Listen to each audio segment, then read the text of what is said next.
Bem-vinda, bem-vindo ao nosso encontro de reflexões bíblicas. Nosso tema de hoje, Evangelho de Mateus, capítulo 16, de 13 a 19.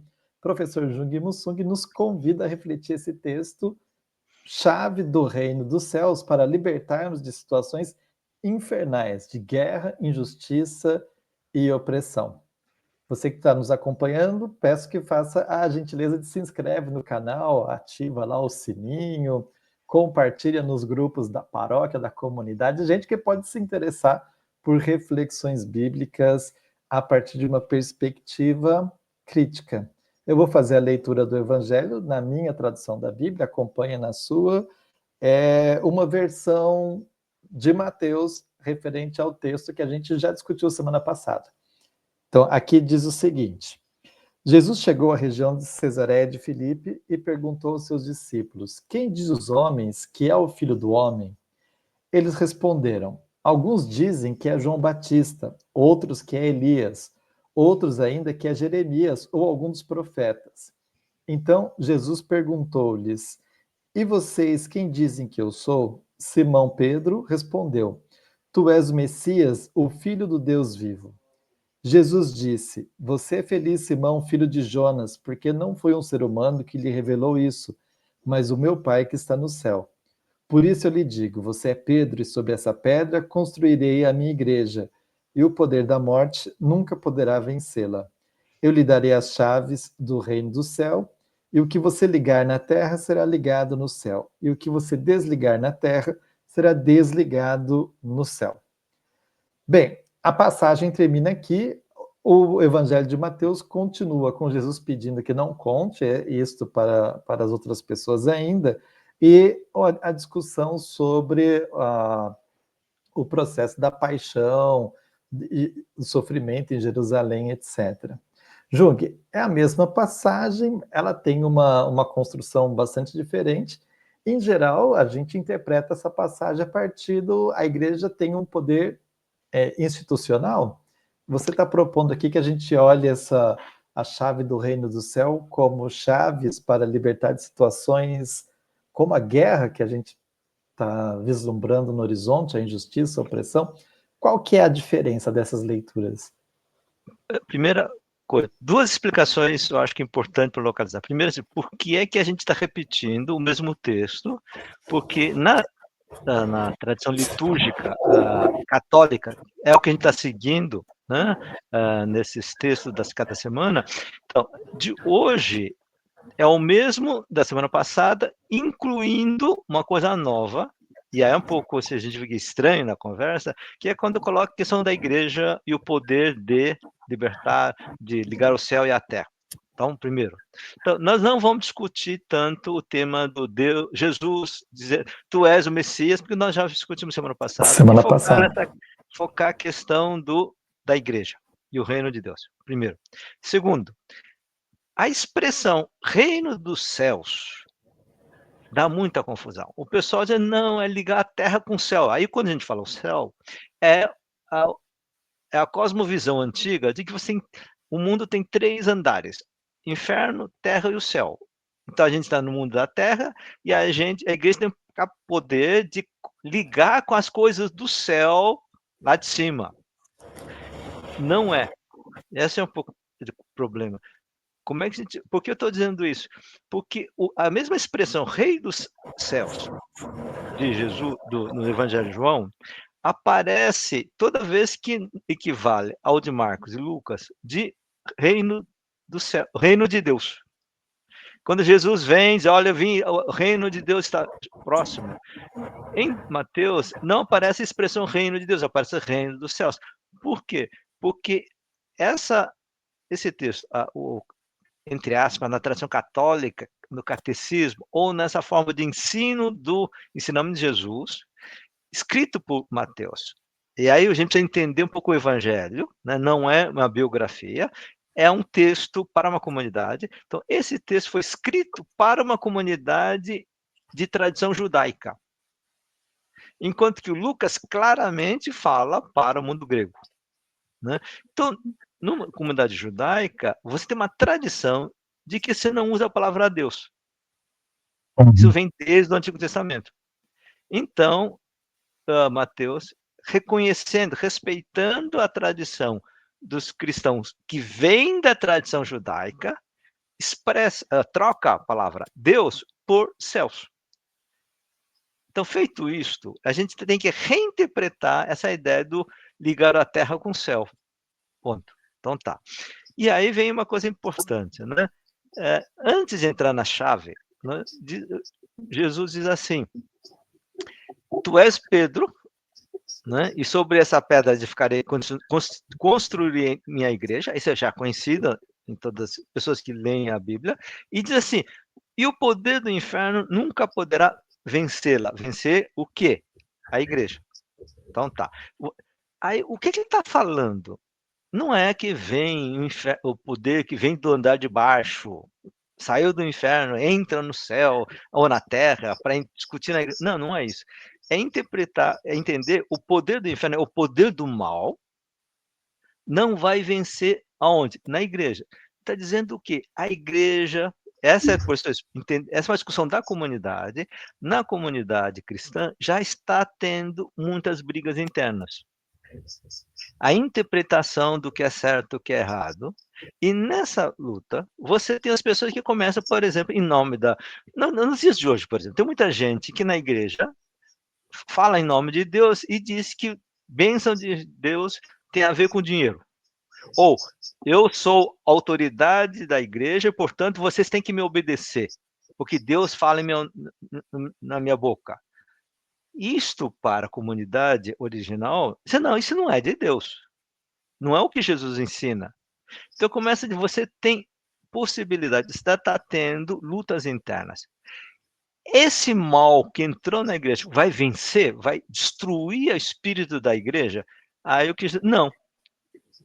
Essa é a promessa, porque o Espírito Santo vai acompanhar no meio dessa briga interna, dessa confusão que está. Então, é importante a gente reconhecer que a igreja tem um papel importante, a igreja é de Jesus, mas a igreja não é santa porque é feito de gente. Por isso que você precisa do Espírito Santo, para ajudar a comunidade a sair dessas dificuldades. Nesse processo, aí vem essa questão, a chave que eu quero trabalhar, que é, eu te darei as chaves do reino dos céus. Aí o pessoal diz, isso, Pedro tem a chave, e aí vem aquela coisa de poder. Entra quem eu quiser, não quer. Eu acho que não dá essa leitura, porque logo depois Jesus vai falar que vai morrer na cruz. Então Jesus não está falando da chave do poder, vai vencer, porque eu mando quem entra no Deus, que não é. Isso não faz muito sentido.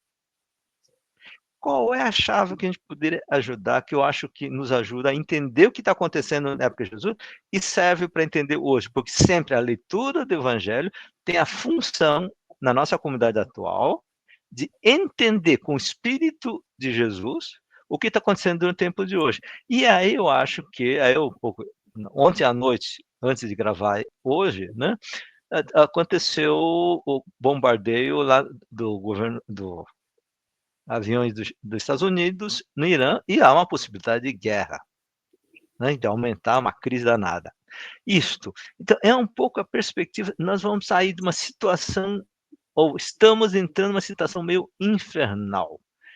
Isto é, o espírito do mal que gera guerra, opressão, vingança, morte, isso é uma coisa que a gente vive na vida. E isso é normal. Não, isso porque Deus mandou. Aí a questão da idolatria, ou porque é assim que funciona, porque os poderosos têm o direito de. Nessa discussão, que é o que eu estou pensando, que é a dimensão da terra. Né?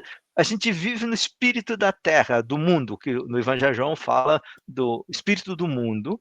Nós podemos sair desta com uma outra leitura e outras relações.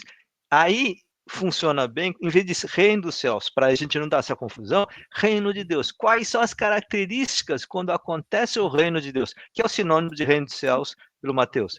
É reino, é onde está o amor, o perdão, a misericórdia, a solidariedade.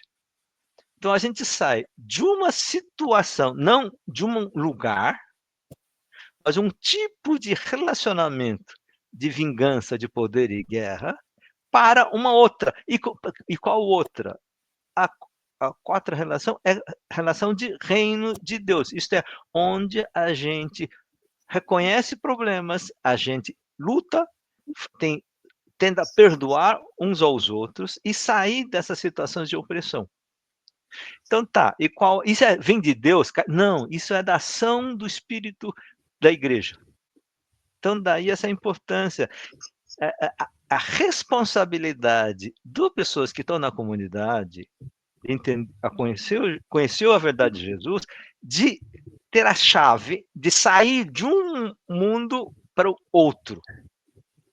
E então nesse sentido, a chave não é a chavinha que a gente usa na porta, mas é a misericórdia, o perdão, o amor, a solidariedade. Essa é a chave que você, abrindo isto, nossa, nós não vimos como o mundo podia ser diferente, pode ser melhor, como nós estamos vendo errado. E aquilo que a gente consegue fazer, mudar as coisas na vida concreta. Então, isso é o papel da comunidade e da igreja, de você ter uma responsabilidade de ajudar a construir. E aí a gente sai desse mundo para o mundo do reino dos céus.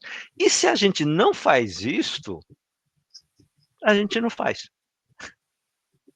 Uhum. Não é porque Deus fez, não é isso. É da nossa responsabilidade participar disso. Né? Daí essa coisa de o que a gente liga o reino de Deus. Isso é sair de um lugar para o outro, de um tipo de relacionamento ou de um outro tipo de espírito. Né? Isso faz sentido. Aí Jesus disse, logo, depois, olha, isso, vocês vão entender isso depois, Jesus vai dizer depois, e vou entrar na cruz. Por quê? Porque o Império Romano vai continuar querendo me perseguir, né? Mas vocês pegaram essa chave e vão continuar fazendo como eu faço com o povo. Comentários? Bem, pequenas coisas que me chamam a atenção, porque é uma passagem tradicional, a gente já viu em outros contextos, e aqui nós estamos falando da festa Pedro e Paulo, né? Uhum. Enfim, a primeira coisa que eu gosto é de evitar de fazer a leitura dualista da passagem, que essa ideia de céu pode levar. Então, de pensar que o reino do céu é o reino de Deus, nós não estamos falando de uma outra realidade diferente dessa. E aí você diz, então, a passagem, na minha tradução da Bíblia, fala o poder da morte não poderá vencê-la, né? Então, de fato, isso que você falou, assim, esse espírito do mal, ele é real e ele tem poder, e é um poder de matar de verdade, né? De destruir, de guerra, de oprimir. Então, esse, para mim, é uma das grandes pontos importantes da teologia latino-americana, é de a gente perceber que, mesmo que seja falso, esse poder, ele é um poder verdadeiro, ele coloca em risco a vida das pessoas, né? E aí a terceira coisa que você diz é legal, porque a gente costuma associar o Pedro com o porteiro, né?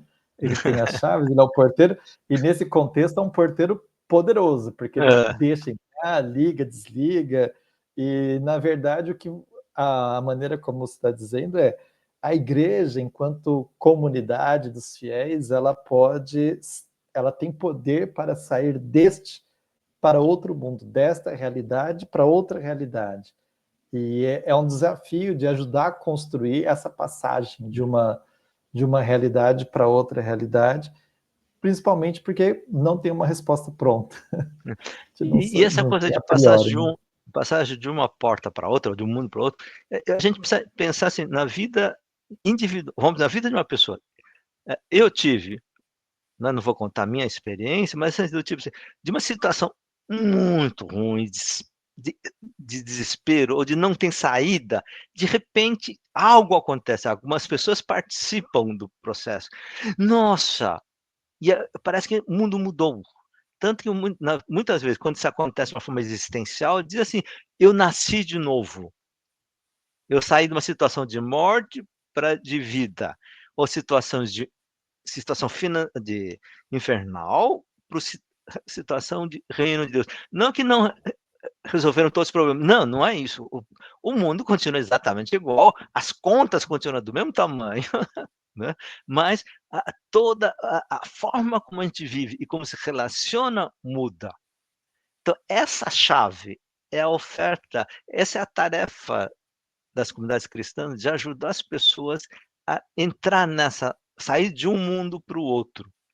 Uhum. Né?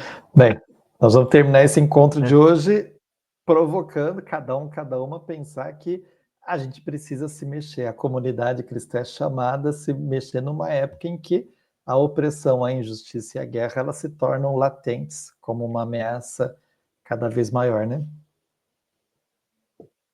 Então, Gente, obrigado pela participação. Escreve seus comentários aí embaixo. A gente lê cada um dos comentários. Nem sempre a gente responde a todos, mas agradecemos a cada um de vocês que perde seu tempo aí escrevendo e dando um feedback para a gente. Grande abraço, Jung. Até semana que vem.